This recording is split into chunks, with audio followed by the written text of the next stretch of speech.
Good evening and welcome to the Township of Woolwich Special Council meeting on January 9th, 2024. Welcome everyone here today in the audience, despite the somewhat inclement weather, and all those watching on YouTube. I'll start with the roll call of council. I, Mayor Shantz, am present and I'm chairing this meeting. Councillor Bryant. Present. Councillor Burgess. Present.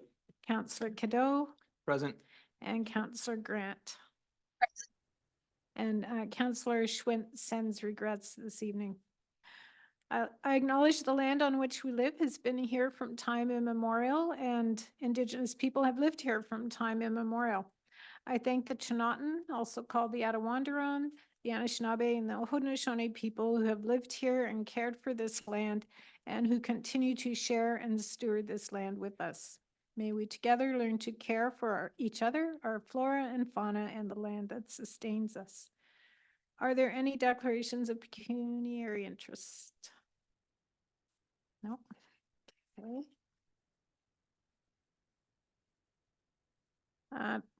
We're going to start with the public meeting. And so the following portion of the meeting is for information only and no decisions will be made tonight. Any questions can be directed to Development Services staff following the meeting. And I declare the planning public meeting to be open. And our agenda this evening is an information report, official plan amendment 2/2023 and zone change application 13-2023, 10 and 40 Beacon Point Court in Breslau. And I will call on Senior Planner Stephen Dykstra. Thank you, Mayor. Just give me a second here while I share my screen.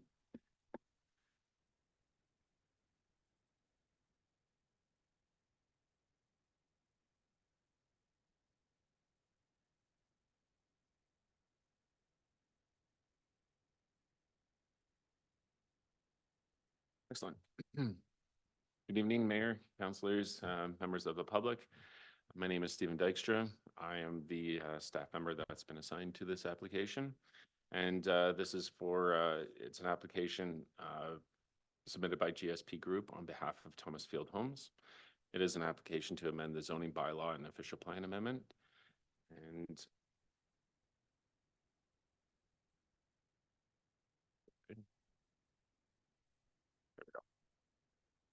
There we go. This is where the subject lands are located. It's just east of Victoria Street North. It's adjacent to a fire station. There's some light industrial to the south west of this. Breslau is further to the south of this as well, with some commercial retail that's close by, and a number of single detached residential lands around this as well. It's located on Beacon Point Crescent, and also partially located on Townsend Road as well.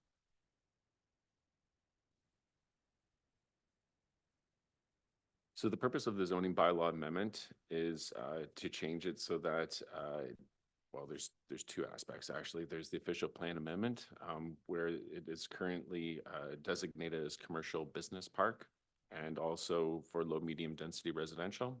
The intent is by the applicant is to change it so that it is all one designation, and the designation would be for commercial mixed use. And then the zone change, it is actually one zone for buffer commercial, which has site specific provisions, but essentially it allows for a range of commercial uses. And the intent would be for the applicant to change it to a commercial mixed use with site specific provisions, which would allow a mix of both commercial, retail, as well as residential permitted uses. So generally the explanation of the proposal is to permit a one building that would be 4-story mixed use apartment with 82 dwellings, as well as another building that would have 7 live work units.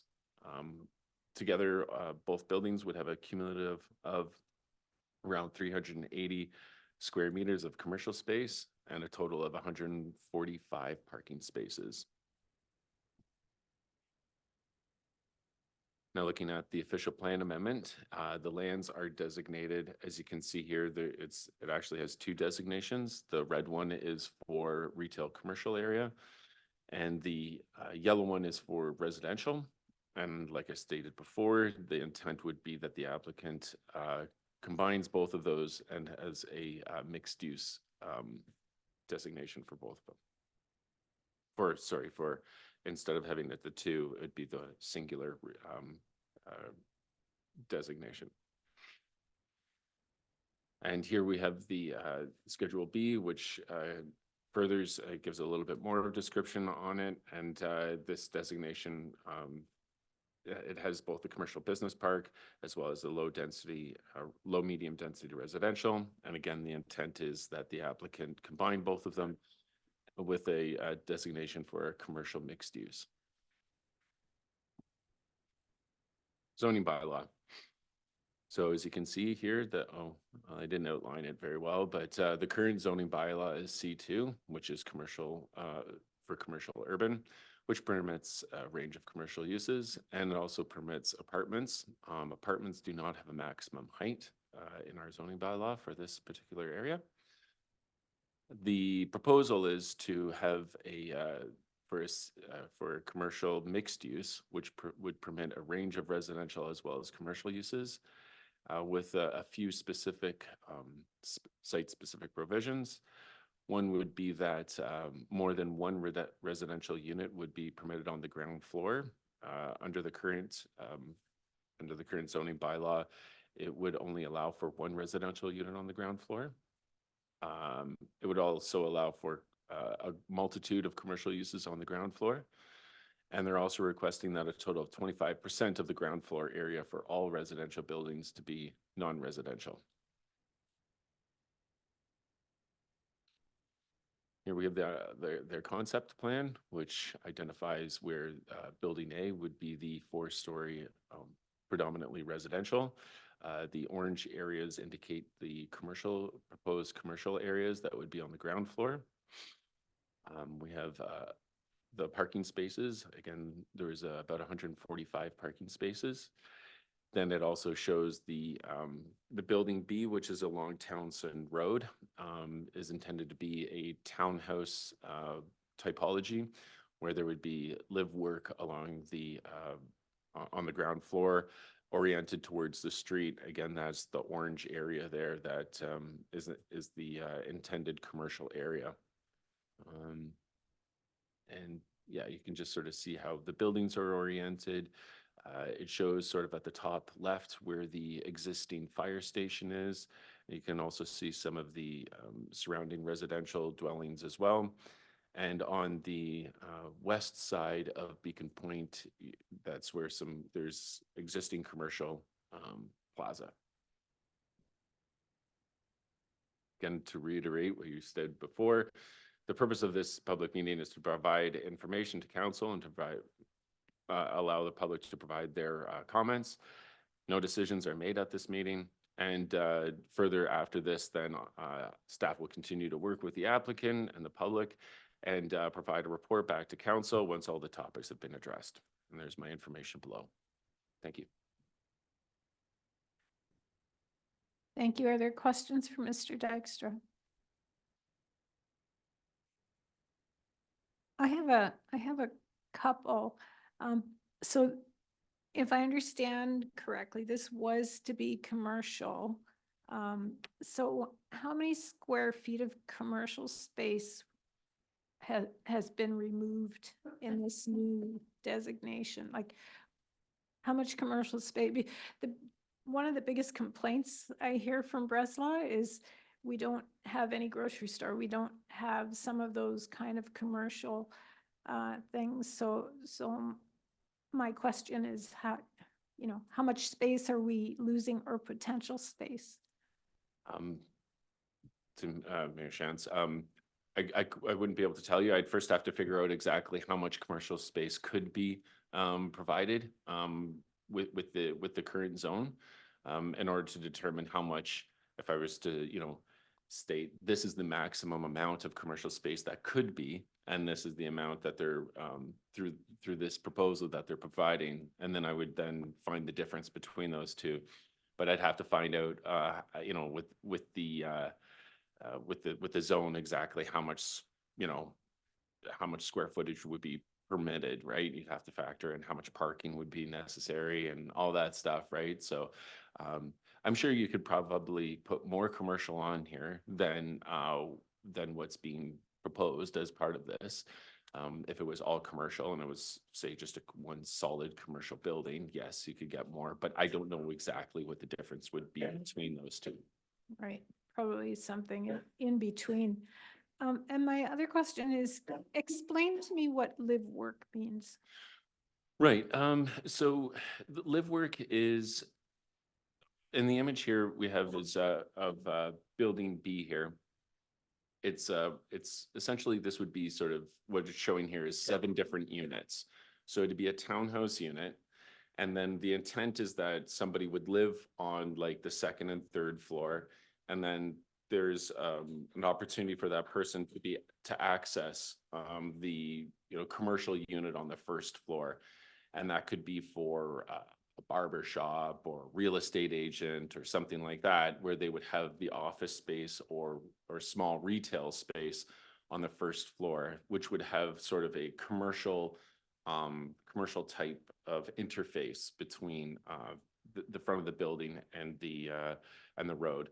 That's why there's not driveways in front of the building. That's why there'd be sort of it's kind of like a mix between commercial, residential typology.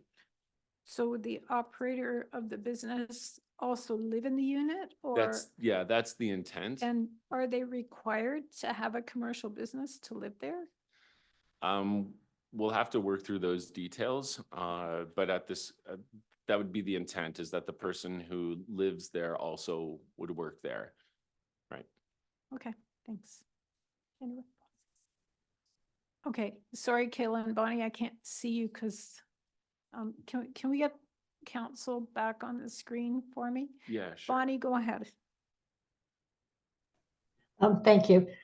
I guess my question is, Thomas Field has owned this land between 15 and 20 years.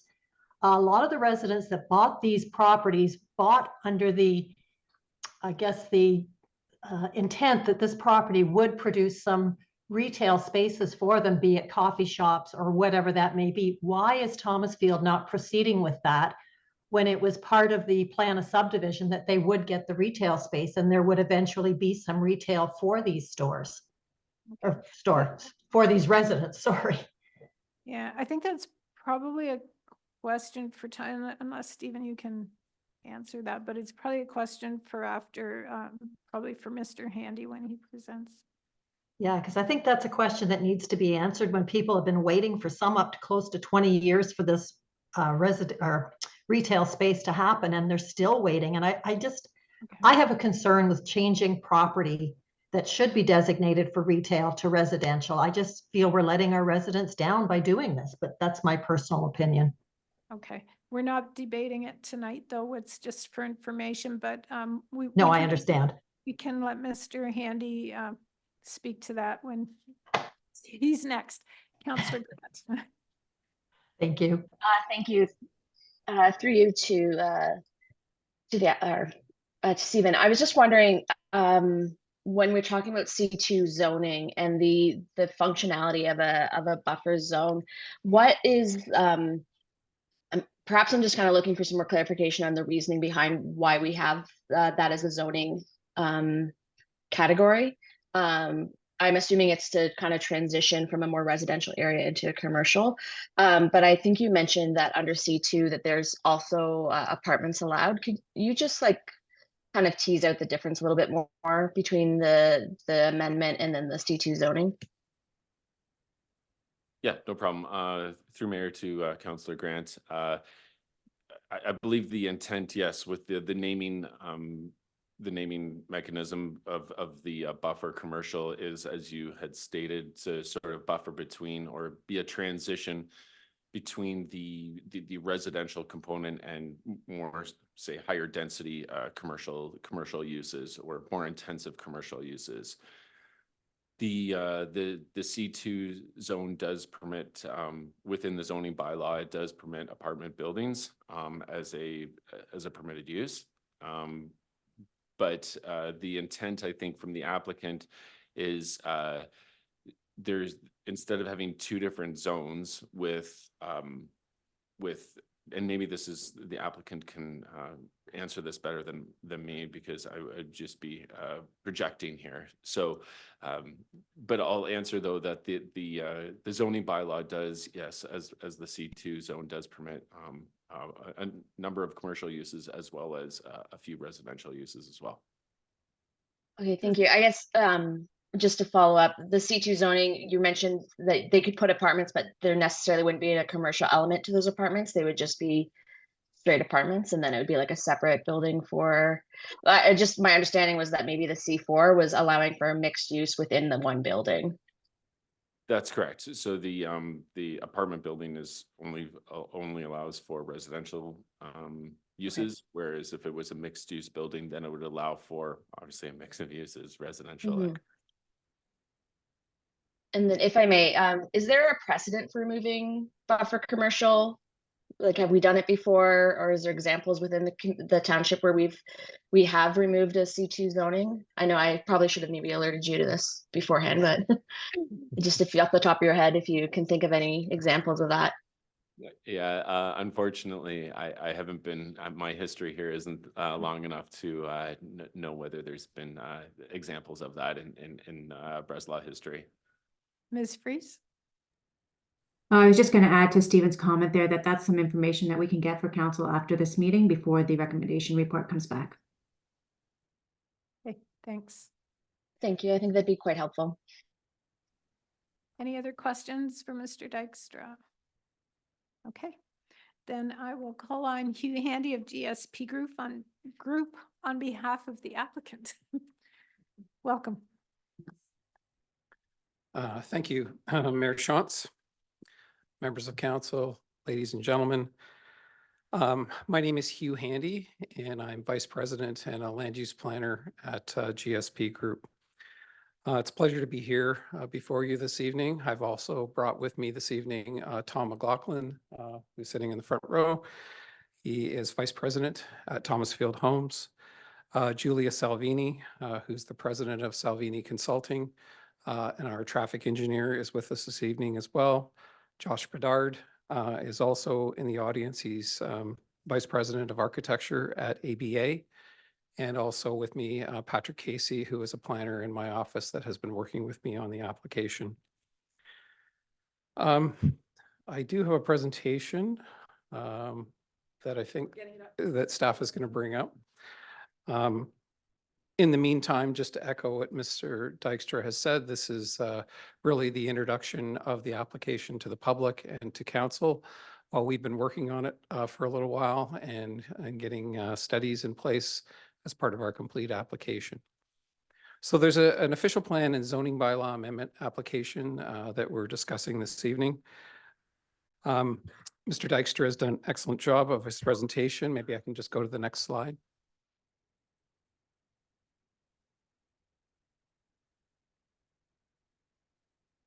What I want to do then is provide a little background and context, give you some of the highlights of the development and development applications, some more details on the supporting studies that have been part of it, give you an outline of what we believe to be the planning justification for it, have some conclusions, and then myself and our team would be happy to answer any questions.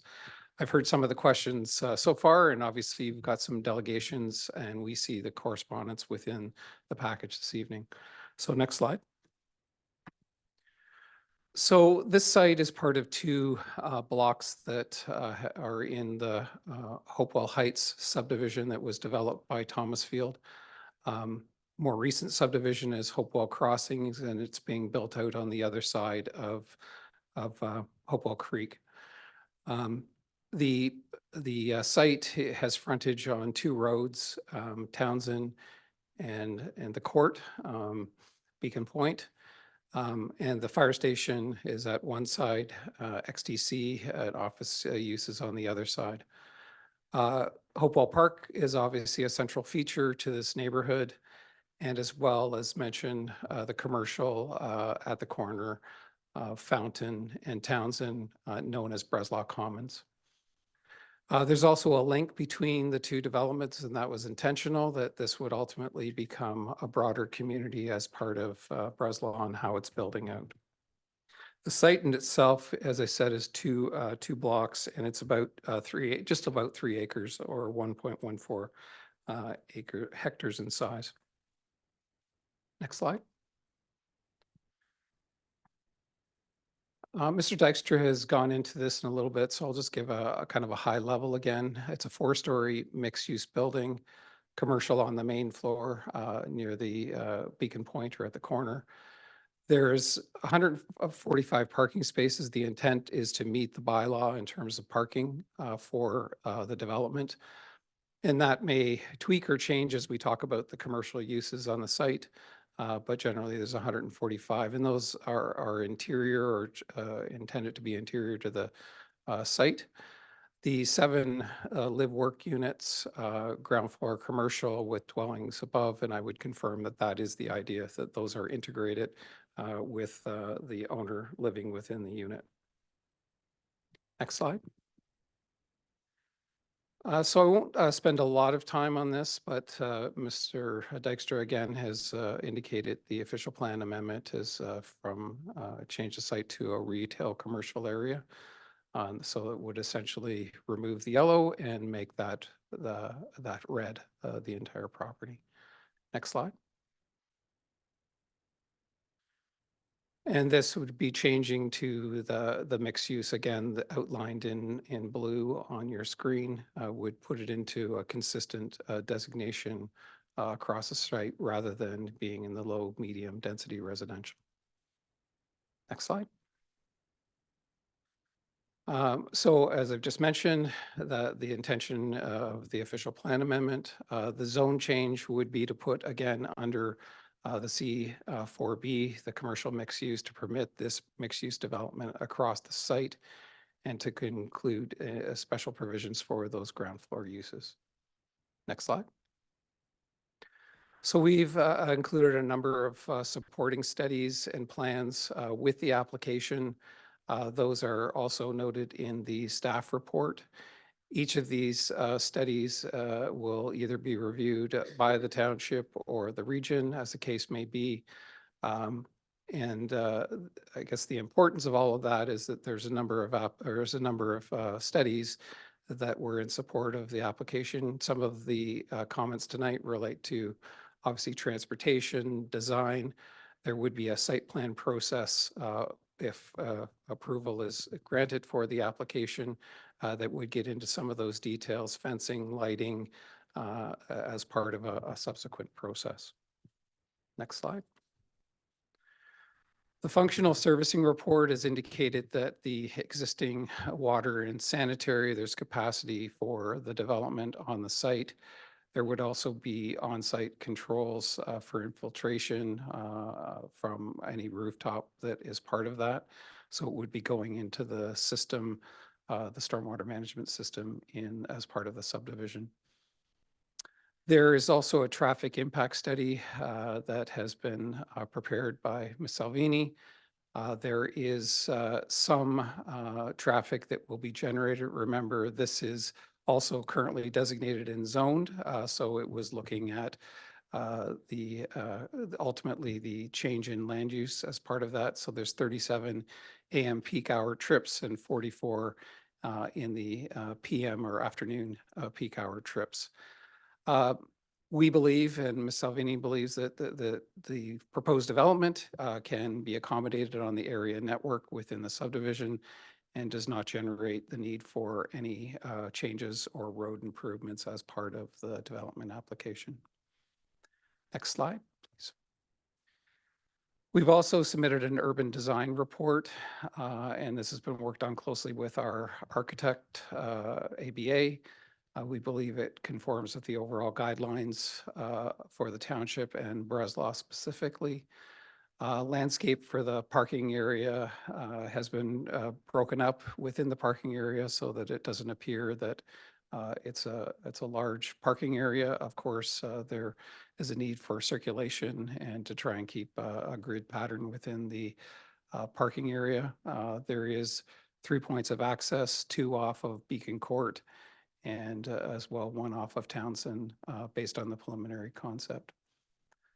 We've tried to design as part of it to be sensitive and compatible with the neighborhood. The owner is still the owner or the developer of the subdivision, takes great pride in the product and in the end product, as council and staff will know. The idea of any development, at least as a planner, is to provide, in my opinion, to provide a human scale development. How does this look from the street? How does this integrate within the neighborhood? Of course, it is a different form than is currently with the lower density development. But that, in my mind, is still appropriate within the context that of the neighborhood, given its massing, landscaping, architectural elements, which will be further evolve as the development, if approved, continues. It also looks at establishing to the pedestrian network on the site using sidewalks that are within the neighborhood and then connecting to those other features such as parkland trails within the community. Next slide. In terms of our planning justification that GSP was involved with, in my opinion, this increases the variety of dwelling types and sizes in the area. As a planner, it's nice to be able to see different forms of housing for different times in your life for different reasons. And I think that's important as a community evolves to have those different options, maybe for your kids, maybe for your adult parents, whatever that might be. This is adding dwelling units for overall supply in Breslau and within our province. As we know, we are bombarded with the need for more housing. And of course, that has to be balanced against other public interests as well as part of this application and others. We believe that this supports compact development patterns. It contributes to that overall complete community. As we know, there's commercial development right at the corner, parks, open space in the area. I also believe that it's compatible with the surrounding uses and built form. Of course, we're going to take a look, and we've seen the comments from the neighborhood recognizing that this is a change and trying to work that change into the overall context. It's consistent, in our opinion, with the provincial policy statement and conforms with the growth plan, and that's really to encourage efficient use of land and overall infrastructure, as well conforming with the regional official plan and the overall intent of the township official plan. Next slide, please.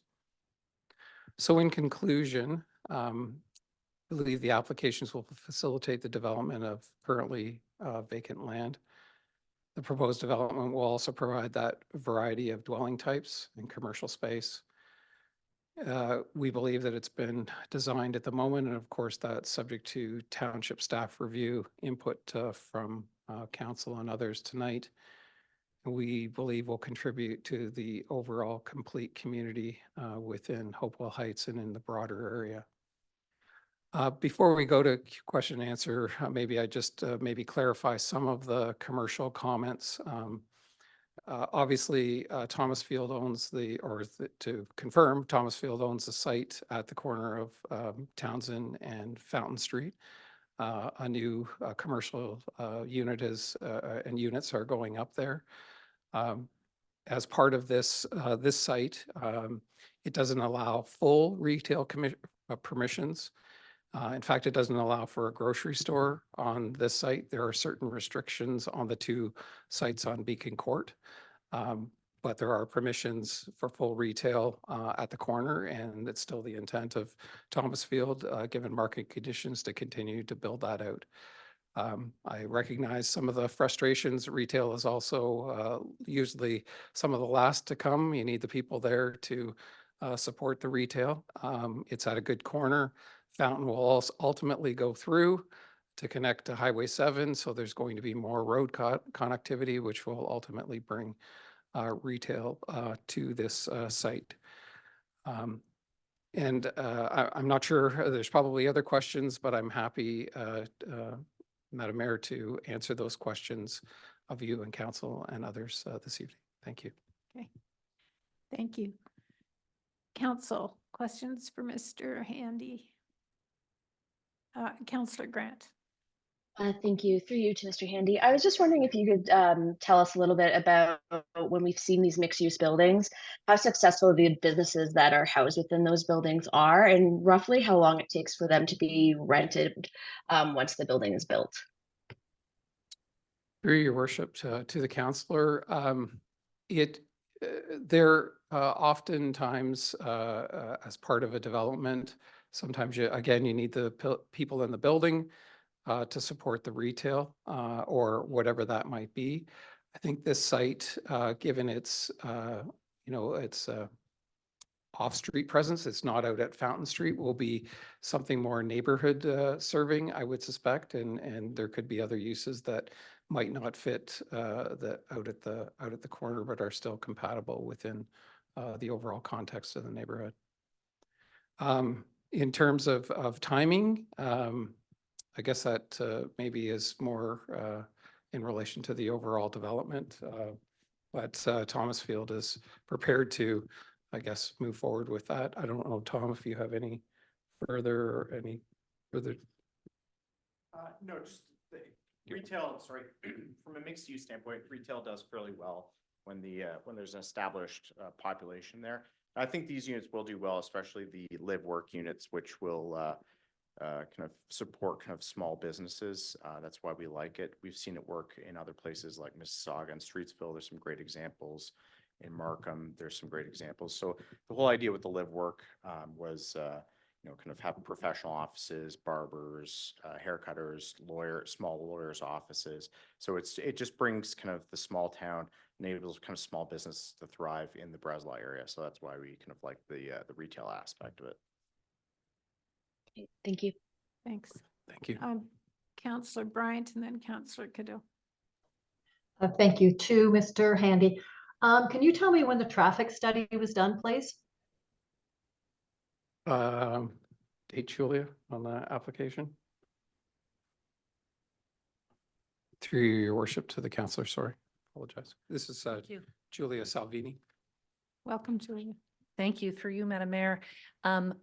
Just to clarify on the question, are you asking when the traffic data was collected? Yes. What time period were you conducting, I guess, your survey for that? Perfect. So we actually did it in a couple of different times. We collected some data at the corner of Fountain and Townsend in late 2021.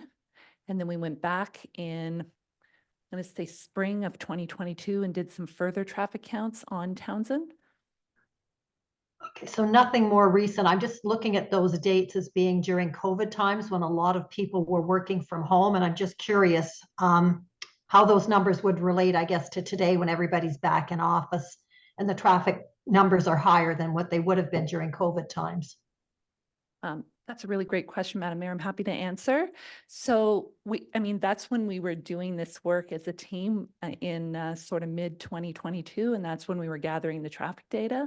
So what we did at the time was we looked back on the historical data that we had in the area. So I did the traffic work for the commercial center several years ago, probably close to 10 years ago, 8 to 10 years ago. We had data from back then.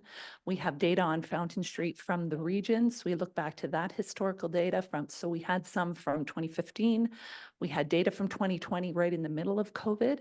And then we had this data from 2021 and 2022. And what we found is that the data in 2021 and 2022 was comparable or higher than all of that previous data from 2015 and also from 2020. The 2020 data was quite low because that was at the time when people were very much working from home. And so we looked at that data and we felt that, in that time frame as a profession, we were starting to say, this is what we call the new normal. And this represents, people were back to work at that time in offices, not entirely the way they were before COVID, but they were in a new sort of hybrid format that we still see today. Kids were back in school, activities were already taking place for kids and other people in person. And so we felt that, given that we could relate back to this historical data that we were seeing similar trends in terms of the traffic volumes, we felt that that base data was appropriate. Now, we do continue to look forward in our study. So that's the base data, but we do look forward and say traffic is going to continue to grow in this area. And we do account for that, and we account for other development as well, including the full build out of the subdivision. But that's where we started from. And it's very consistent with what we were doing in other parts of the region. And as a profession as a whole, that's what around the time that we started to say, okay, we're going to start using this new data as opposed to trying to go backwards and forecast that data forward. Does that answer the question? Yeah, that's gives me what I'm looking for now. Thank you. Councillor Cadeau. Thank you, Mayor. Through you to the consultants. I'm just wondering if you can provide some information on how you arrived at the ratio of the commercial to residential units with this proposal. Thank you, through your worship, to the councillor. We looked at trying to keep a balance on the site, achieving that maybe 25% of commercial, and having a unit, at least a unit in the apartment building, and then as part of the live work, having that base of the building. So that's really where the numbers came from. So just help me understand about how many commercial establishments would you see being able to operate on this site? Are we looking at one in that main building and then another 4, 5, 6 in the other one? There'd be, through your worship to the councillor, there would be likely the one unit in the apartment building and then an individual unit in each of the live work.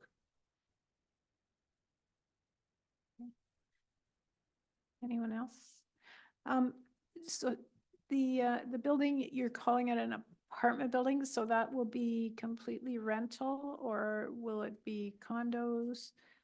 Just for clarity.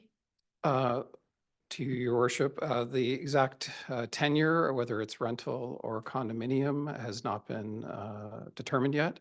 I suppose it still could be a condominium with and then being rental, even if that was the case. But I don't know, Tom, is that? That's right. Okay.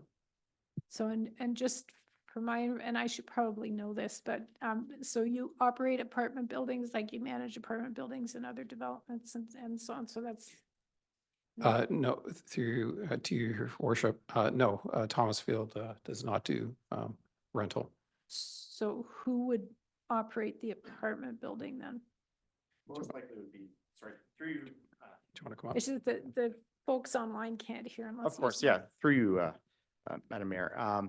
Yeah, Thomas Field has explored operating apartment buildings, but at this point we have not. We do have kind of a rental pool, but not specific apartment buildings. But right now it depends. We have to see where the market goes, because interest rates have really kind of thrown a wrench in the whole process. So the whole idea is either this will be condos depending on market, or rental buildings, so operated by Thomas Field. But we can't really talk about the tenure until we get the approvals and then see how the market is. So. Okay, thank you. Anyone else? Okay. Thank you. Thank you very much. We have 3 registered participants that would like to speak tonight. First one is Brad Pick. Mr. Pick. Oh, online. Welcome. Yes. Yes, sorry, I am online. Good evening. Can everyone hear me? Yes. Okay, I'm seeing some nods. Okay, thank you everybody for posting this tonight and allowing me to speak. So I would just want to say that my initial comments were actually regarding more, I think, geared towards site plan, but as we're looking at a zoning bylaw amendment, I'm in support of this amendment. I think that having residential in that specific location in this neighborhood would actually be likely better suited than having a more commercial focused, I guess, space. My reasoning for that has a lot to do with the traffic. Ever since Breslau Commons opened up, we have seen a lot more traffic going through at that area from Fountain to the Commons. And you see a lot of kids riding their bike along this length of the street. They kind of do the Townsend Drive loop. It's a great big circle. I think introducing an additional amount of traffic along that stretch would probably be a bit hazardous. But you know, it's I think residential in this area would actually be very appropriate. You know, we would get traffic increase obviously with having more people there, but that we knew this was going to get developed one day. So the one thing that I was curious about, and maybe Thomas Field can answer this, the entire neighborhood is already part of a condo corporation, so we pay condo fees for landscaping and things like that.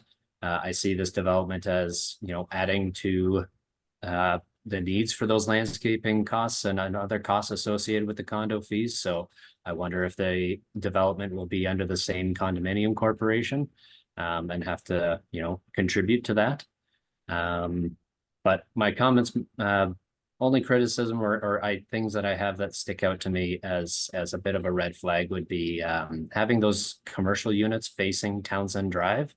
If you put signage, backlit signage on the back of or on the front of these, you're going to be blaring light directly into the bedroom windows of everybody who lives across the street from there, myself included. So we already had an issue with that when the new fire station went in. The sign was extremely bright and it was illuminating your bedroom window while you're trying to sleep. So I actually called the fire hall and spoke with the chief, and they were able to reduce the amount of lighting. They couldn't turn them off. But I think, you know, for the consultant team here, that the design team, if you could just take that sort of thing into consideration. We don't want lights blaring into our houses while we're trying to sleep. Same with parking lot lights.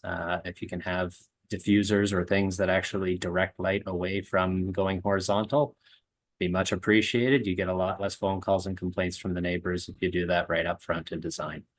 But final comment, I guess, would be that the live work thing seems a little odd to me. I can't see that really being utilized, but that's just my opinion. No, I support the zoning bylaw amendment, and that's all I have to say. Thank you. Okay, thank you. Are there questions for Mr. Pick? No, I'm not seeing any. Thank you. There were nodding of heads from Mr. Handy, and I saw Mr. Dykstra taking notes as you were speaking as well. So they've heard you. I guess you did have a question about the condo corp. Usually we don't go back and forth, but if you could answer that for him since you're here. Through you, Madam Mayor. Unfortunately, just the way the Condo Act is, this would be a separate condo and would be contributing to the current condominium association related to the current Hopewell Heights. So thank you. Okay, thank you for that. Thank you for having that answered. I appreciate that. Yeah, you're welcome. Our second participant is Mr. Tom Butt.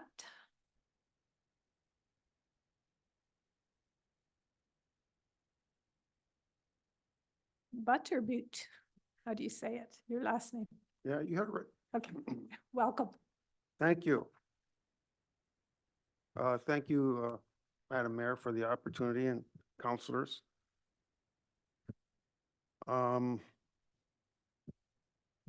The layout drawing that was presented earlier shows my house. There's 3 houses that back onto the property. I'm the middle one.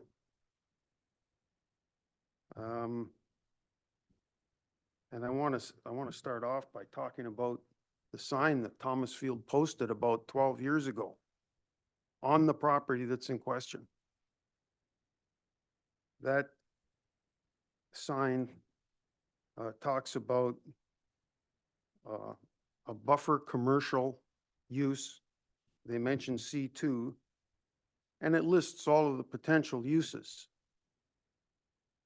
That information was very important to us prior to us buying our houses there. We wanted to know what's going in behind us. the sign's posted. We went ahead based on the information presented. Now, there's a whole different approach, different zoning, whole different land use. I want to talk about the proposed apartment for a minute, because it would be right behind me.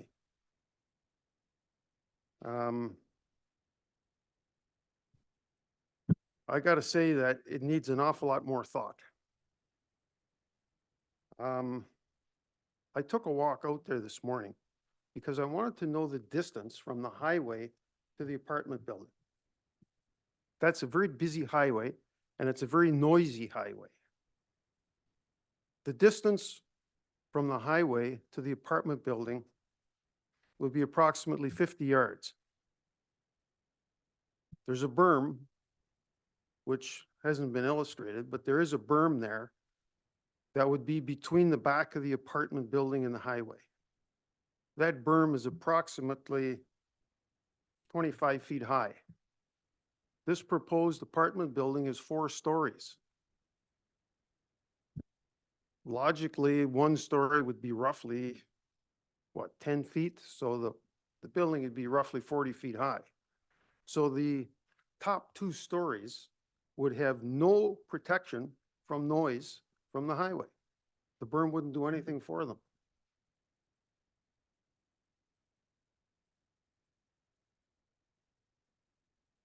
I can tell you that after being there for 12 years, if I'm in the back bedroom of my house with the window open, the noise, particularly in the summer, is awful. There's a lot of noisy vehicles out on that road. There's quite a steep hill between Eby Crest and Fountain. There's trucks coming up that hill. It's noisy. When the trucks are coming the other way out of Guelph, they use their air brakes to go down that hill. That's really noisy. Motorcycles, modified cars. It's in the best interest of the tenants of the upper floors of that building, it would be a terrible place to live from a noise point of view.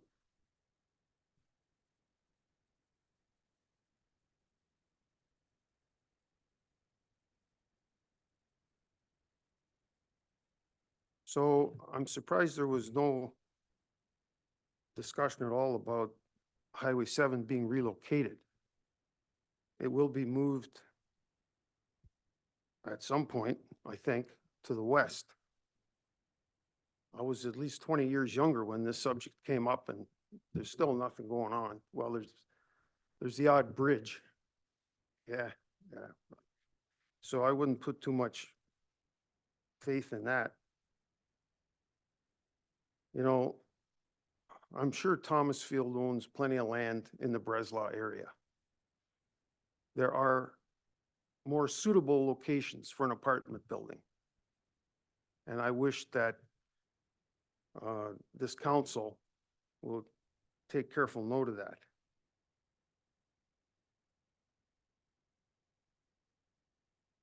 As a matter of fact, there's quite a nice lot on the other side of Beacon Point.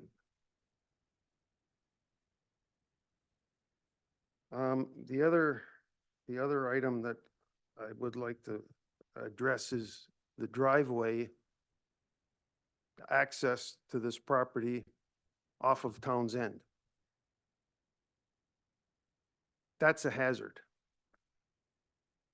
The entrances off of Beacon Point are good, but my neighbor's got like a 10-foot fence there. The road will be right beside it, a driveway. There's a lot of traffic on the sidewalk there, a lot of kids, a lot of folks walking dogs and so on. It's just not a good location for a fairly hidden driveway. Thank you for listening to my comments. Thank you. Are there any questions for Mr. Butt? No, thank you. And our final participant this evening is Steve Lindsay. Mr. Lindsay. Hello. Welcome. Thank you. Ladies and gentlemen, as I indicated in my earlier email on this subject, which has been added to the council's records as I understand it, I am here to voice my opposition to the proposed zoning change, which would permit construction of an apartment building in my neighborhood. I live at 432 Breslaw, which is around the corner from the other gentleman. Main issue is that when people do not have a vested financial interest in their own property, they usually do not look after things the same way homeowners do. So 100% of the properties in this neighborhood are owned by individuals, right? They're single-family residences primarily. They don't respect other people's property because they don't have pride of ownership, because they don't own the property. One of the consequences of this is that the quality of life enjoyed by homeowners in the community is immediately impacted by a group of people who do not share the same values, and the quality of life goes rapidly downhill. My personal experience is that, for example, I lived in Brampton for 40 years, and I left that community to relocate in this area because the development was out of control, and it forever changed the place that I grew up in. It's virtually unrecognizable now from the town I grew up in, and traffic volumes and crime are out of control, as anybody who watches the news will know. Now, I understand that the scale of the proposed development is smaller in a relative way to Brampton or Kitchener or whatever community you want to talk about, but this is how it starts. This is how the community change starts. This is how the traffic problems start. This is how the social problems start. So from a common sense point of view, why would you build an apartment building in a community that only has single-family residences? The builder, Thomasfield Homes, could have tried to provide commercial development that supports the community, like a grocery store, with 145 parking spaces. I think they've got that covered. And they have access off the road, I believe. Victoria's a very busy road, which in fact is so busy that they're trying to, the provincial government's trying to expand it right now. In fact, one of the expansions is to accommodate the adjoining development by Thomasfield. So there's lots of traffic. Question is, could it be accommodated?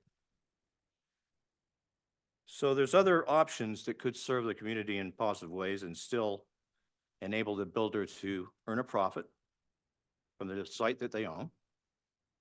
And I'm hoping people will think about that, consider it carefully. Thank you. Thank you. Are there questions? No, I'm not seeing any questions. I'll ask the clerk, are there any unregistered participants? Thank you, Mayor Shantz. There are no unregistered participants in the meeting tonight. Okay, thank you. And is there anyone else in the public gallery that would like to speak to this? I'm not seeing any, so I declare the planning public meeting to be closed. Thank you to those who came and participated. You're welcome to stay. I see shaking of heads. No? Okay.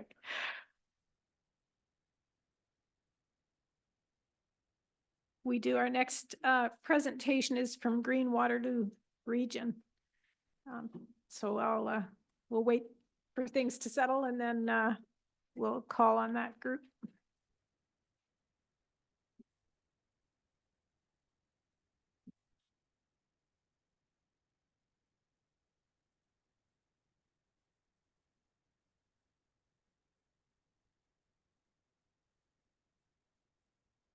Okay, tonight we have Woolwich Into the Future presentation by Dr. Barbara Schumacher. Welcome. And she is joined by Kim Charlesworth online. And if you'd like to put your video on, Kim, you may, or you can leave it off unless you want to speak. Ron Swale, who is here in person, and Sandra Bray, who is also here in person. So whenever you're ready. Thank you, Mayor. Good evening. This presentation, looking at the future for water for Woolwich, is presented by GreenWR, a grassroots group promoting green development standards in our rural townships. I'm Barbara Schumacher, a resident in Woolwich for almost 50 years. Sandra Bray, who lives in Elmira, is volunteering with Woolwich Township Climate Action on educational programming for the community. And the current event being advertised is the seminar on induction cooking on January 25th. And one of you counselors is appearing as a guest chef, I hear. Ron Swale brings his experience as a sustainability professional and is a new resident of Kitchener. And Kim Charlesworth is also a new resident of Kitchener. She was a municipal councillor in Nelson, BC during a time when councillor hired a sustainability coordinator who initiated a number of the actions we will speak about this evening. We four represent the larger group of 15 GreenWR members. Our agenda tonight is first a brief look at the efforts Woolwich has made to take action on the climate, and then 3 pathways forward recommended by GreenWR, and finally, a rationale for hiring a sustainability and climate coordinator for Woolwich. Slide, please. Over the years, Woolwich has shown concern for the climate and taken preliminary action. And these include low-cost actions, volunteer and staff efforts such as Trees for Woolwich and the Green Team, and more. We joined Sustainability WR for guidance. And Woolwich is seeking community expertise and involvement through an advisory committee. And with no additional staff training or personnel, we've addressed the easy solutions. I want to highlight the first action in 2014, the Conservation and Demand Management Plan. This has to do with buildings and structures owned by the municipal corporation. This action, mandated by the province, resulted in total savings calculated in 2019 to be over $365,000.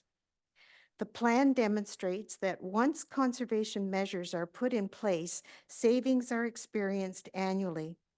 Thanks to this requirement by the province and the program reviews scheduled for this year, we expect more projects will be added with more savings. This is an excellent example of the kind of climate action initiative that can be established by the township with significant savings to the community and our residents. We do not need to wait for provincial mandates. The township has the authority and responsibility to act now. Next slide, please. Where do we go from here? This graph shows the trajectory for greenhouse gas emissions in Waterloo Region since 2010. If we continue business as usual, we follow the red line to 2050. The green line is our emissions reduction goal of 80% reduction from 2010 emission levels by 2050. If we want to reach our goal, we need to change what we are doing starting right now and take the blue line to 2050. Next slide, please. Climate patterns are breaking down. Reducing emissions and producing clean energy are new goals. GreenWR is recommending for the Township of Woolwich 3 actions that have been shown to give results. The first, a tool to promote climate-wise municipal decision-making. The tool informs Council about emission ramifications of every decision Council makes and will affect corporate and community emissions over the long term. The second, a financial mechanism for increasing energy efficiency of residential and business buildings and thereby reducing community emissions. And the third, a plan to phase out fossil gas. This will ensure we minimize adding new corporate and community emissions, which we will need to deal with down the line.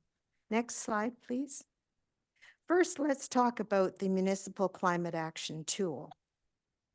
Developed by Clean Air Partnership and the federal government, it's free to municipalities, and it's required for some infrastructure grant applications. According to Clean Air Partnership, the Municipal Climate Lens tool is designed to provide a preliminary qualitative understanding of whether a municipal decision will affect climate through the production of greenhouse gases or the production of clean energy, or whether the decision will be affected by climate through increased exposure to temperature and or precipitation.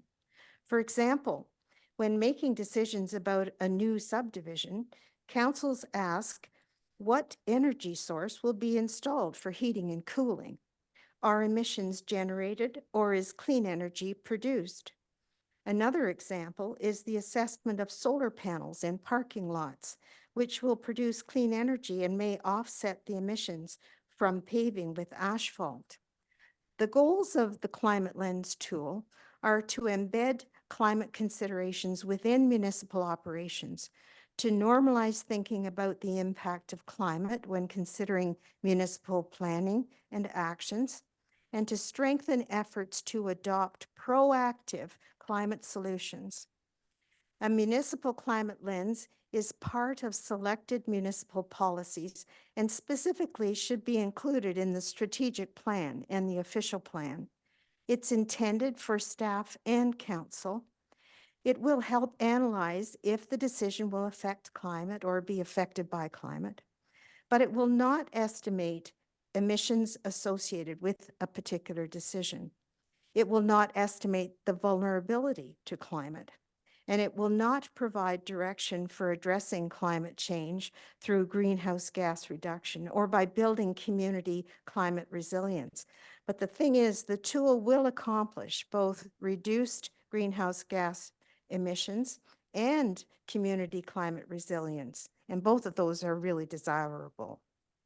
So this tool makes climate change a municipal priority and demonstrates municipal leadership. It provides transparency and accountability in decision-making, and it facilitates interdepartmental engagement.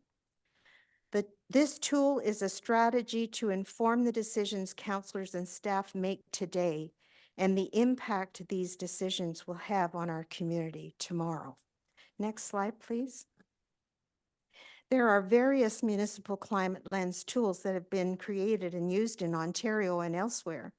The Climate Lens tool created by Clean Air Partnership in conjunction with the Ontario municipalities is designed to be used by all staff in a municipality and can be broadly applied to any decision.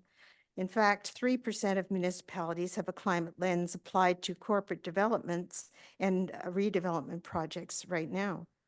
So we've shown the links to municipal climate lens tools that have been created by the province of Ontario, Clean Air Council, and the Federation of Canadian Municipalities. And then the other images on the slide are of municipalities that are using climate lens, Dufferin County, Huron County, and the city of Brantford. Next slide, please. So we've expanded on those municipalities that are using climate lenses here. And we know that there are governments at all levels, public institutions and businesses that are using climate lens tools. Many Fortune 500 corporations are using a climate lens tool and are required to report climate risks to shareholders. Next slide, please. This is a summary slide with our pathways suggested by GreenWR. And we're going to move now to the second pathway, which is to develop a strategy for using the financial instrument called local improvement charges.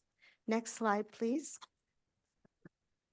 What are local improvement charges and how do they work? They were authorized by the province of Ontario in October 2012. It is a financing mechanism using a variety of funding sources, operating surpluses, reserves, low-cost loans from Infrastructure Ontario, and direct borrowing from the bond market.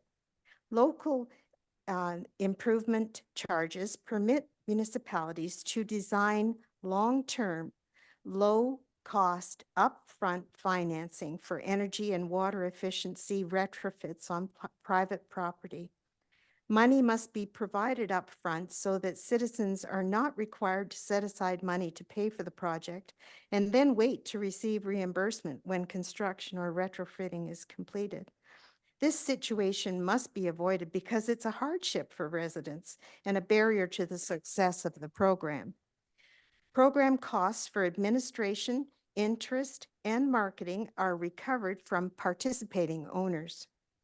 The goals of a local improvement charge are to offset the need for costly energy infrastructure development, to achieve greenhouse gas emission targets, reduction targets, to strengthen the local economy through the savings generated by efficiencies, to improve the energy efficiency of the existing building stock, and to fill a gap in public support for energy efficiency upgrades.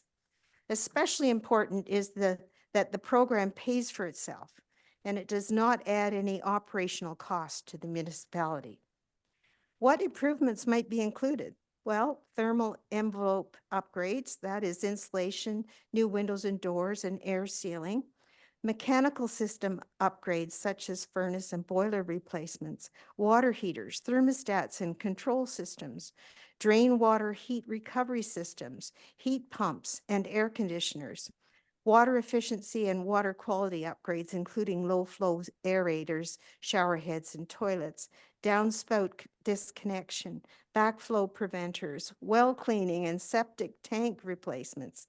And finally, renewable energy systems, for example, solar water heaters, photovoltaic electricity generation systems, and small wind generators. Next slide, please.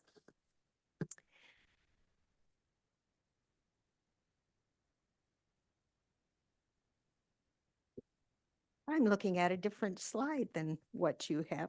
Oh, no, I'm okay. Uh, The City of Toronto was the first municipality to use local improvement charges to finance residential energy retrofits. Starting in 2014, it established the Home Energy Loan Program. And one of the key priorities in municipal energy plans for Vaughan, Newmarket, and Markham is the development of an energy efficiency retrofit program for residential buildings supported through the local improvement charge mechanism.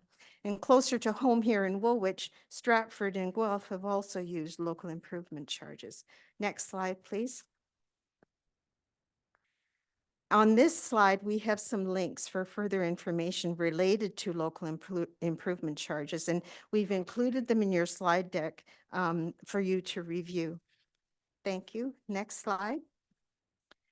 So here again, we're at our 3 possible pathways suggested by GreenWR to meet our climate targets.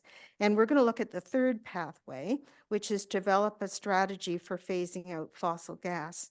There are 4 reasons for doing this. Phasing out fossil gas will improve the health of our community, economically, environmentally, safety, and physical health-wise. Despite what the ads say, natural gas is not natural and it's not clean. It is a fossil gas. It's essentially methane. Next slide, please. Why would a plan to phase out fossil gas be a good idea? For family and community safety, because all gas appliances release toxic chemicals that are linked to illnesses such as asthma and cancer. These toxic emissions include carbon monoxide, nitrogen oxides, sulfur dioxide, and methane. To keep our families safe, it is important to remove gas appliances such as stoves. Furnaces and water heaters should be vented outside so that emissions do not escape into your home. However, ongoing maintenance and carbon monoxide detectors are still necessary safety measures to prevent carbon monoxide poisoning, which can cause death or lead to neurocognitive and cardiovascular problems. Fossil gas phase out is good for the economy. Using local energy sources keeps money local. It protects our local economy. Renewable energy sources are cheap and will save businesses, homeowners, and renters money. The global fossil fuel price is volatile, resulting in unexpected fluctuations in energy expenses for consumers and is predicted to continue climbing. What about development costs? Savings come largely from not needing to run the gas lines. In Kitchener, the construction fee to supply gas service to a building will range between $600 and $2,500 plus HST. The Sierra Club estimates that building all electric would reduce costs by an average of $6,000 per single family house or $1,500 per multifamily unit. Innova estimates the cost of a gas connection to be $4,400. The final important reason to phase out fossil gas is that emission reduction will be achieved. Gas-heated homes put 3 to 5 tons of greenhouse gases into the air each and every year. For every new subdivision of 100 fossil gas-heated homes, Woolwich would have the chore of reducing 500 tons of emissions each year to compensate. And homeowners will be facing costly retrofit expenses of their new homes. With heat pump technology, there are no fossil fuel emissions and no additional heat created. Air source heat pumps work by transferring heat between your home and the outside air. Their ability to move heat rather than generate it makes it incredibly energy efficient. Heat pumps can be imagined as an air conditioner that works in both directions. So electricity is used to move heat energy from one location to another. Electric heat pumps are 300% more efficient than baseboard heaters and furnaces at moderately cold temperatures. Baseboard heaters are 100% efficient, and natural gas is at best 98% efficient. However, ground source heat pumps are 350 to 400% more efficient than gas and may be the best option for property owners who have 5 acres available for the underground piping. Our rural residents may benefit from ground source heat pumps. However, these are expensive. So an air source heat pump with propane backup is probably the way to go for an old farmhouse, and an air source heat pump with electric backup for a newer home. In general, the colder it gets, the less efficient an air source heat pump is. That's not true for ground source heat pumps. But for air source heat pumps, as the temperature drops, the BTU output from the heat pump drops as well. In all cases, a cold climate air source heat pump will never drop much below 120% efficiency. This is true of standard air source heat pumps as well, but they stop working at minus 15 degrees Celsius or minus 20 degrees Celsius. And they stop because they are preventing damage to the coils. So a cold climate heat pump is more efficient, but it is also more expensive. Currently, the break-even cost differential between natural gas and heat pumps is about minus 15 degrees centigrade. It is currently cheaper to heat with gas when temperatures are below minus 15 degrees centigrade. So heat pumps are not subject to fluctuating global fuel prices. The Canadian Climate Institute finds that heat pumps are already the lowest cost way for most households across Canada to heat and cool their homes. On average, the National Research Council says homeowners who switch from oil to cold climate heat pumps for home heating save between $1,500 and $4,700 per year on home energy bills. The average annual savings for homeowners switching from natural gas to heat pump is $200 to $300 per year. Although calculations for a new Ontario building code favor a hybrid heat pump and a gas backup solution, it is usually more efficient to retrofit existing houses with a heat pump and electric resistance backup heat than it is to heat with gas or a combination of heat pumps and gas backup. Next slide, please. So council already has authority to phase out fossil gas. The Municipal Act provides the ability for a municipality to pass bylaws to address climate change and environmental well-being. And a municipality may provide for long-term energy planning in the community, including consideration of energy conservation, climate change, and green energy. The Planning Act provides for municipalities to mandate sustained urban design through site plan approvals. Sustainable urban design through site plan approvals. Municipalities must also consider matters of provincial interest, such as conservation of natural resources, energy and water efficiency, waste minimization, healthy communities, and promoting transit accessible and pedestrian-friendly development. Council's responsibility is to represent the public and to consider the well-being and interests of the municipality, to develop and evaluate policies and programs of the municipality in the best interests of our citizens. The goals of phasing out fossil gas include boosting our local competitiveness, significantly reducing emissions and thereby helping Woolwich achieve emission reduction targets by 2050, and creating cleaner air, which is going to protect our health. Turning now to a discussion about the tools which are available to municipalities to phase in energy efficiencies for existing buildings, mandatory building performance standards have emerged as a promising solution. For new buildings, green development standards can be mandatory or voluntary, set out requirements that are scaled to move towards net zero construction, which essentially phases out natural gas for home and water heating. In our rural township, fossil fuels are important in drying grains and running farm machinery. Therefore, we may need a different short-term solution for farms. Biogas produced on farms from manure and other organic waste can be added to natural gas to form a cleaner fuel mix than diesel or propane. Although not emission-free, this strategy may be required during the transition period as society moves to alternative renewable energy solutions.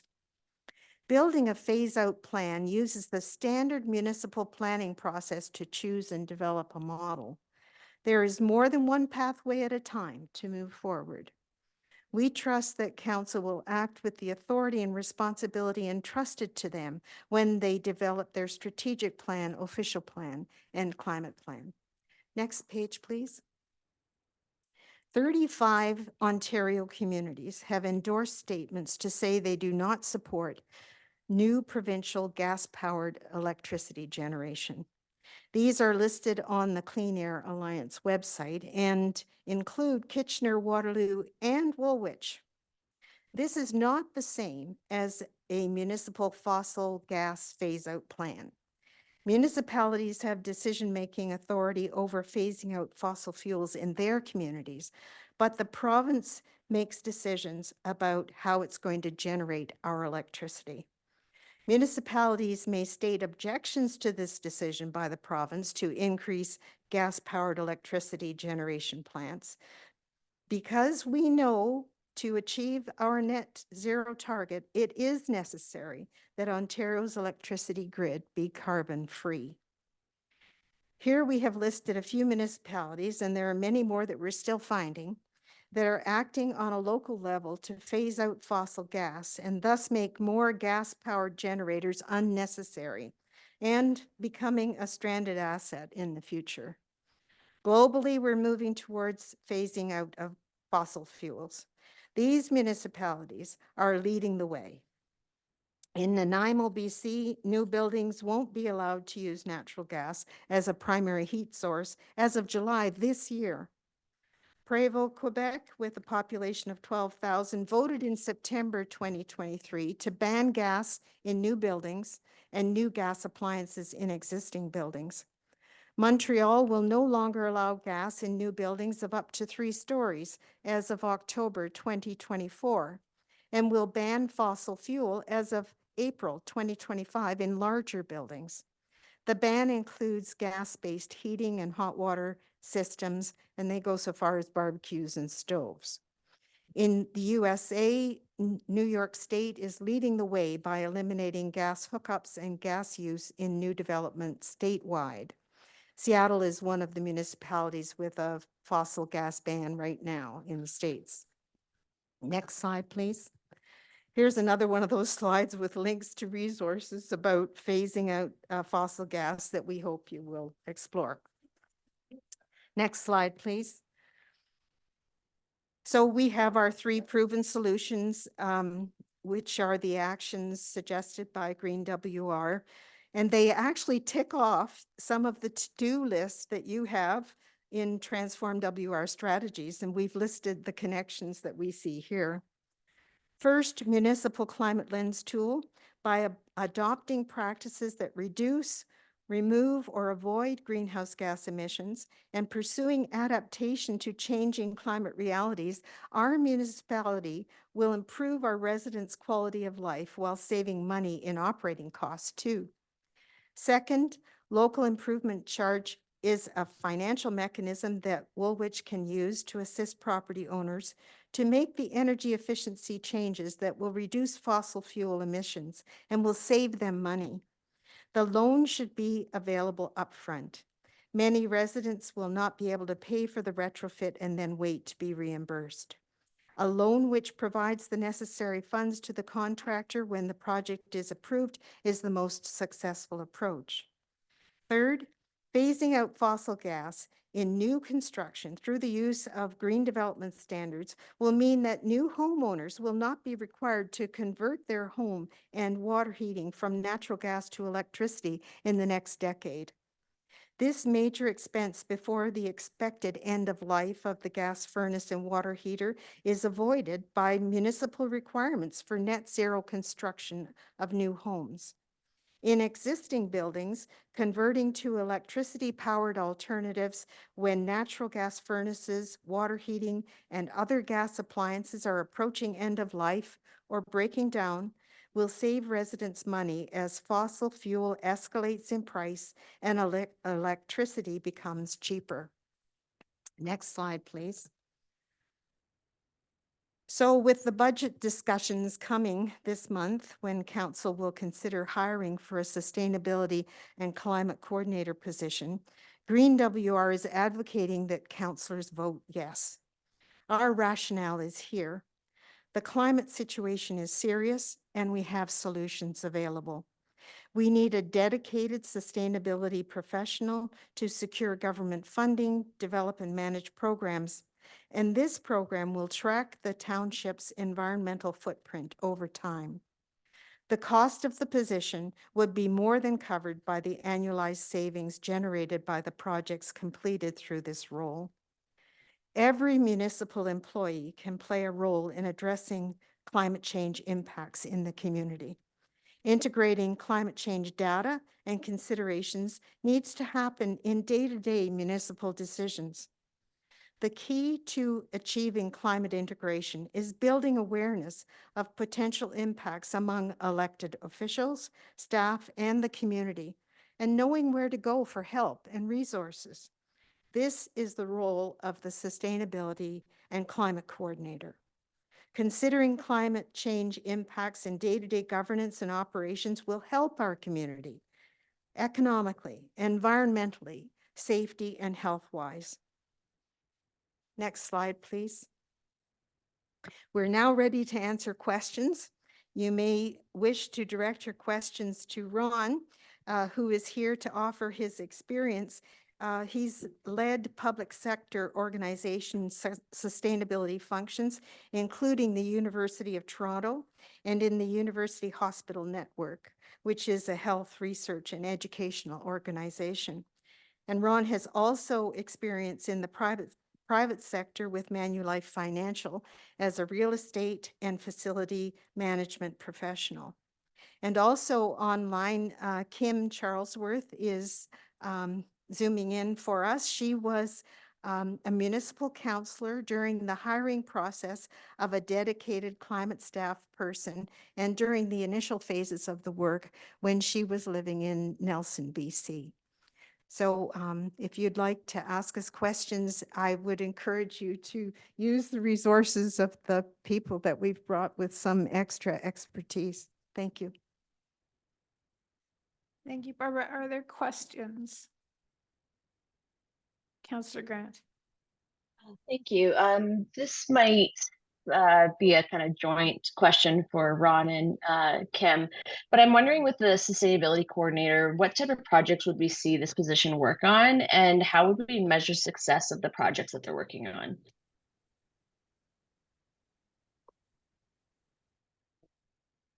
I can start. So I've had experience for the last 20 years, as I said, at U of T and UHN, leading sustainability programs, and dedicated staff is one of the keys to success beyond leadership. I think Woolwich has already shown leadership in some of the actions they've taken.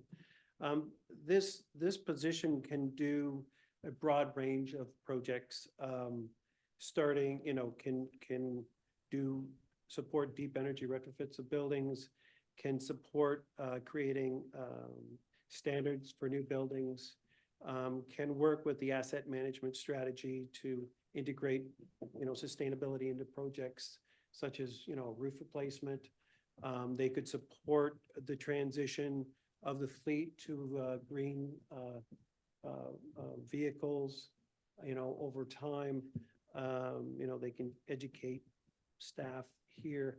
I mean, the important thing is to have this role integrated into the entire organization and inform decisions across the enterprise. So I don't think you can limit what they can do. It's to fully integrate sustainability and into decision making across the township. Kim?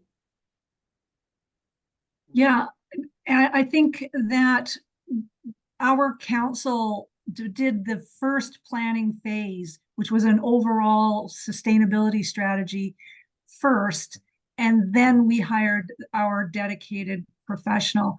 And they, in a very short period of time, they guided the city in developing a corporate greenhouse gas reduction plan, which, as Ron mentioned, helped. Some of the earliest things done were fleet transition, doing an inventory of the city's buildings and reducing emissions in them. Within a year, they also had staff led the process to develop a community energy and emissions action plan, which was incredibly important to engage the community and get interest in what was to come, which was our equivalent of local improvement charges. Because Nelson owned its own hydro generation and distribution, it was financed through the hydro bills rather than taxes, but it basically was the same thing. And recently they have also included purchasing of e-bikes for residents in the city that are financed through that local improvement charge equivalent. So it's really can be very much tailored to what Woolwich Council and staff and residents get excited about and move forward through. But without that dedicated person, most of these things won't happen. Sorry if I could just interrupt. Having somebody do this at the side of their desk isn't going to be effective. You really do need dedicated people who are focused purely on this if you want to make a real impact. Okay, thank you. Any other questions? Okay, Councillor Cadeau.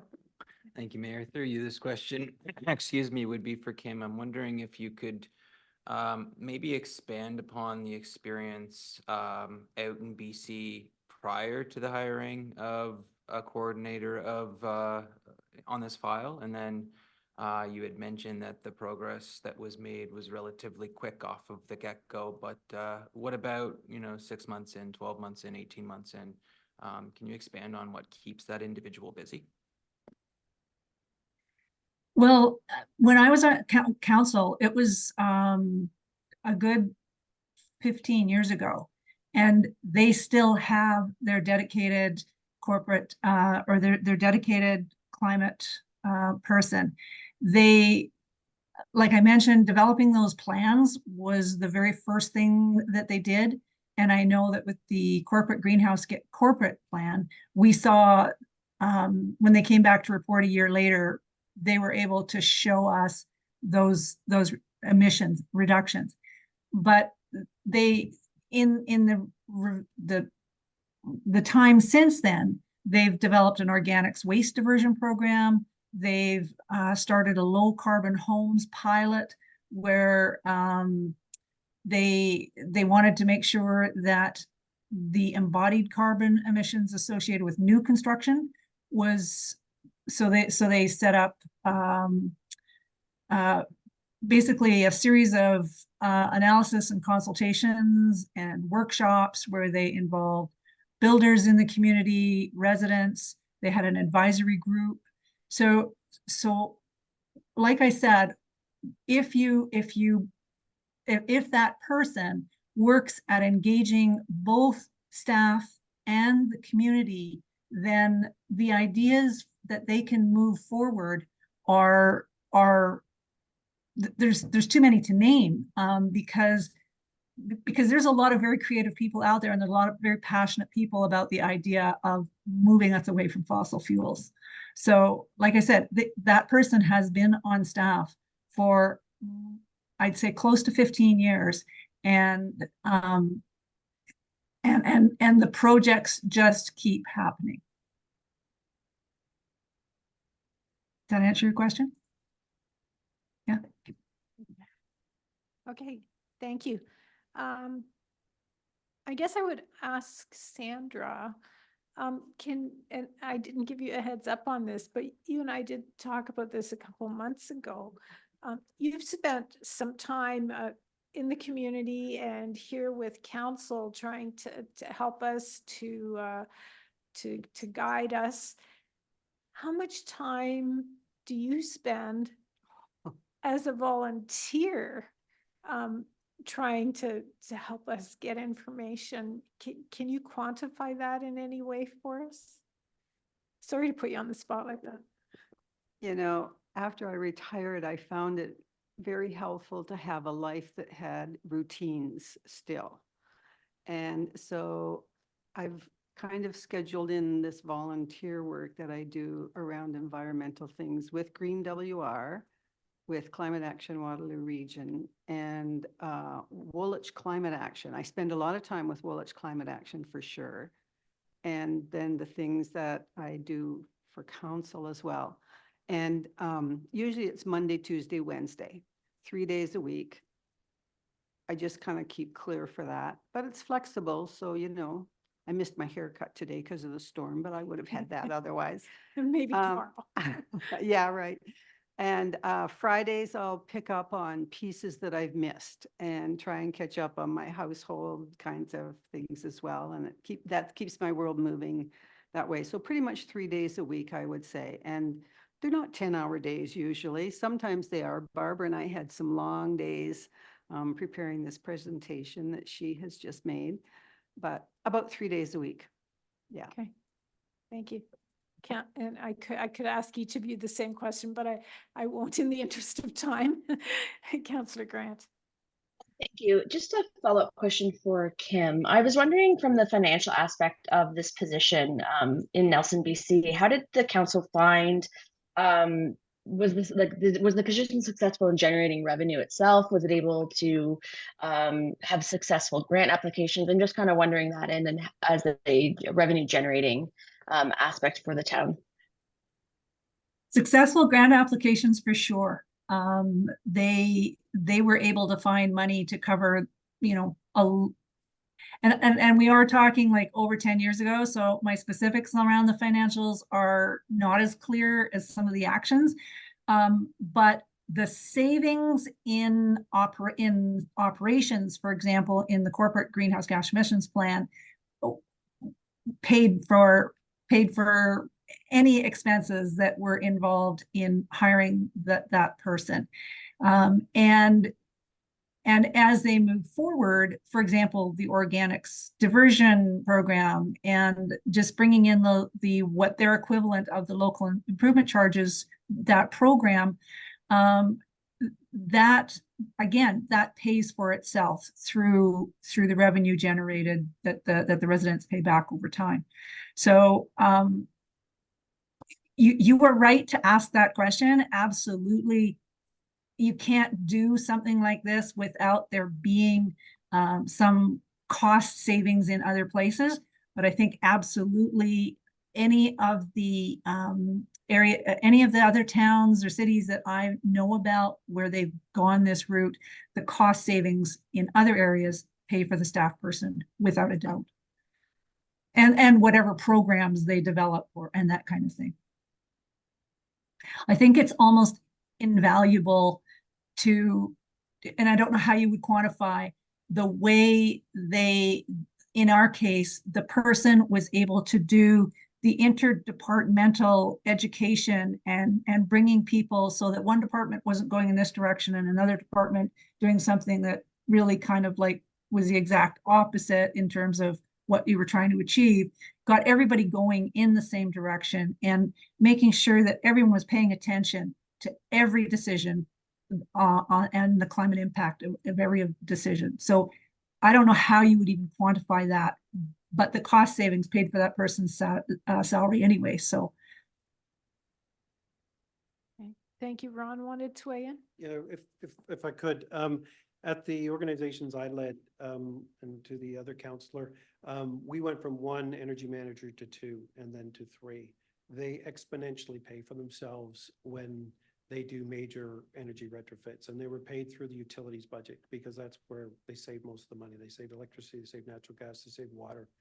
And it was in the tens of millions over 15 years that they saved. So there is no limit to what can be done to improve efficiency. And these positions focused on that with multiple year plans that roll. Generate money is one thing. They avoid costs, and those costs are passed on for other things. So it's not a from my experience, it's not a cost positive or cost neutral. It's actually a cost benefit to the organization. Okay. Thank you. Councillor Cadeau. Thank you, Mayor. Through you, this can go to council or staff, or perhaps even members of the presenters. But we have a couple of committees of council. We have WEAC, we have Tweak. I'm just wondering if we can provide some discussion on, the terms of reference of these 2 committees. How do they kind of tie into this discussion that we're having? Because this council has been relatively split on whether or not they wanted to proceed with the sustainability coordinator in the past. So maybe for the presenters, in your history, have you ever seen a council leverage committees of council to do some of this work, to facilitate some of that work, or has that been met with limited success? And to members of Tweak or WEAC, maybe you can, help me kind of navigate your explicit roles and how they may relate to the overarching goals that we have to, reduce our greenhouse gas emission.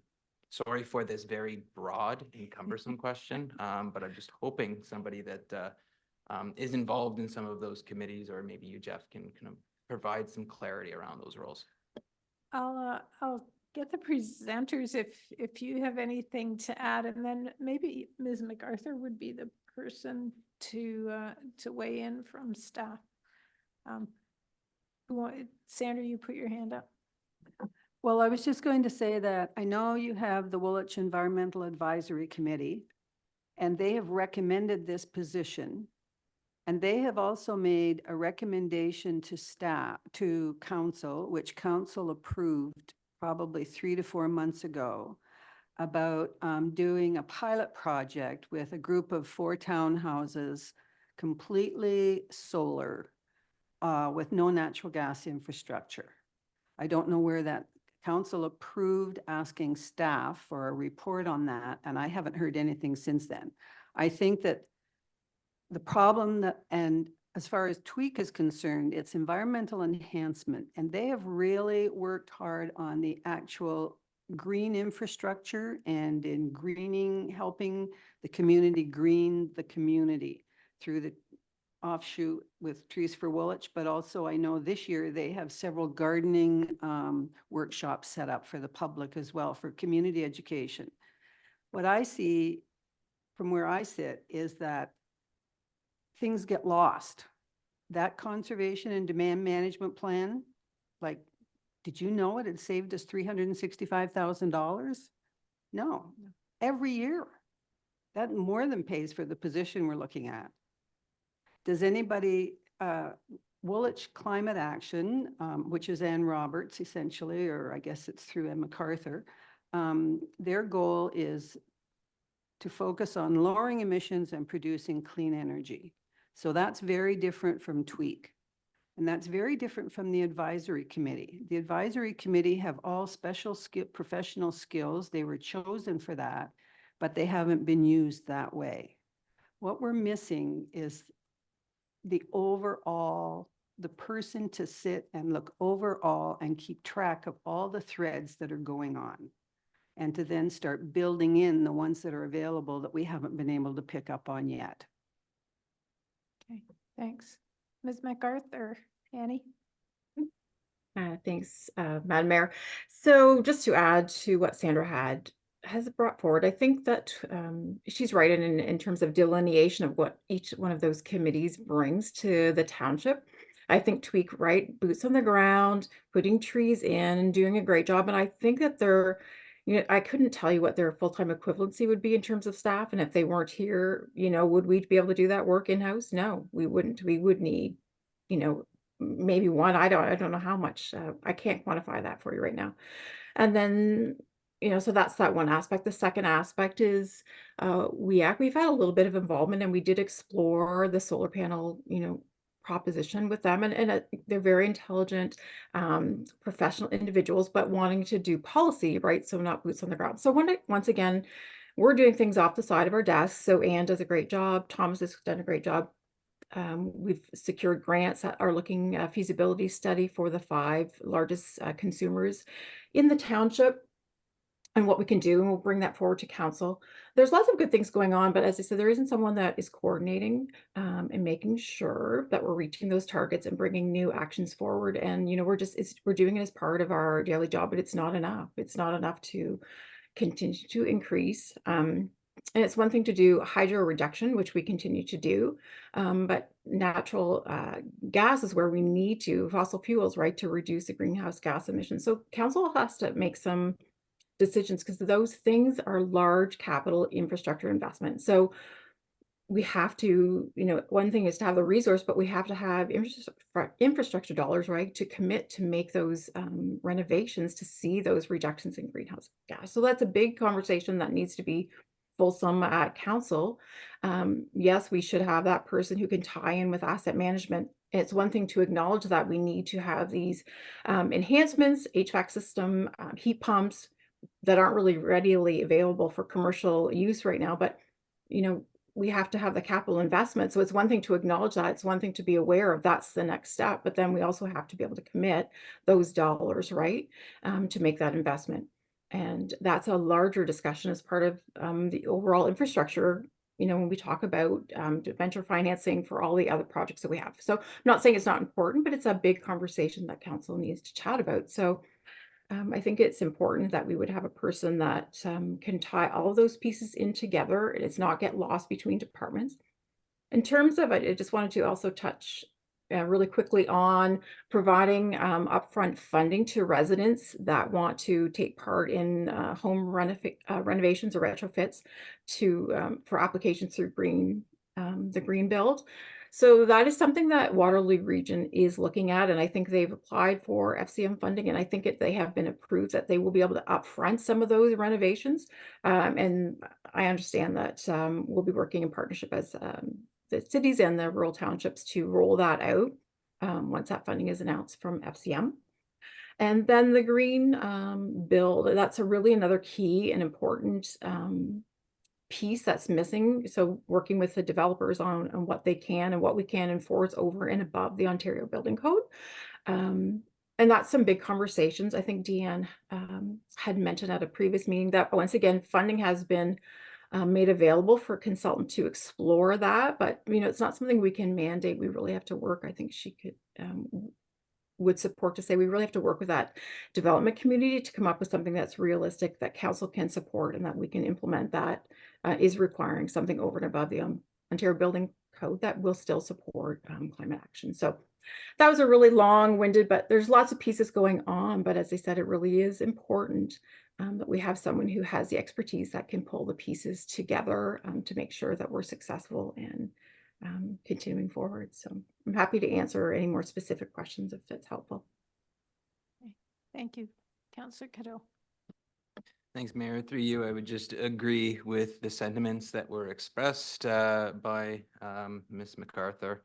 What I was trying to fumble through myself is it seems that Woolwich is really missing a champion on this file. So, you know, if it's not coming from the committees and if we can't get the approval at the council level to get a staff member to be the champion, like what's going to happen on this file? And the answer is not a whole heck of a lot, and that's a big concern for me. And I don't want to, you know, bring this into debate because it's not the time to do that, but I think council really needs to think hard about how we are going to meet some of these commitments we made. Okay. Thank you. We've had some really good discussion. Unless anyone has burning questions, I may be going to see if we can wrap this up. And we will certainly, I'm sure, have some of this discussion at the end of the month when we look at our budget. And I have to say, I really appreciate all the time and effort and work that you put into kind of keeping fire under our feet on this very important file. So thank you to all of you for coming today and presenting to us, and thank you for your ongoing work and support here.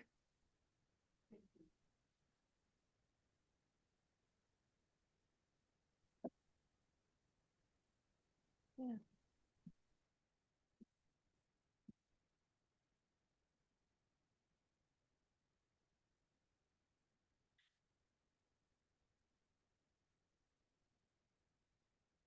We have one item for approval and 2 items for information and public notice on the consent agenda. The item for approval is the interim tax levy, and just for anyone who may be listening, that's just our usual usual process that we go through at the beginning of the year to apply last year's tax rate to the first half of the year until we get all our year-end work done. So we have interim tax levy, we have notice of a public meeting on January 30th, and we have a notice of intent to discuss the water and wastewater budget and rates, and that will be done on February 6th. If any, yeah, mover and seconder, moved by Councillor Cadeau, seconded by Councillor Grant. All those in favor?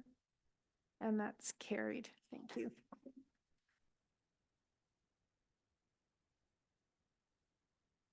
And yeah, I didn't miss anything. We have a couple of bylaws. The motion that the following bylaws in the hands of the clerk be read a first, second, third time, and finally passed, and that it be numbered as bylaw number 01-2024 to 02-2024 and signed by the mayor and clerk and sealed with corporate seal. And that is the interim tax levy and bylaw to confirm all actions and proceedings of today's meeting.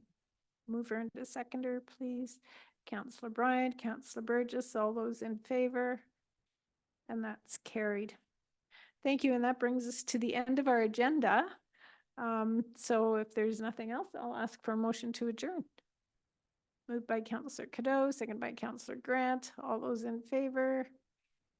And that is carried. And that is to meet again in regular session on February 13th, 2024. But of course, we will have a number of budget meetings before then, at the end of the month, the last 2 weeks in January.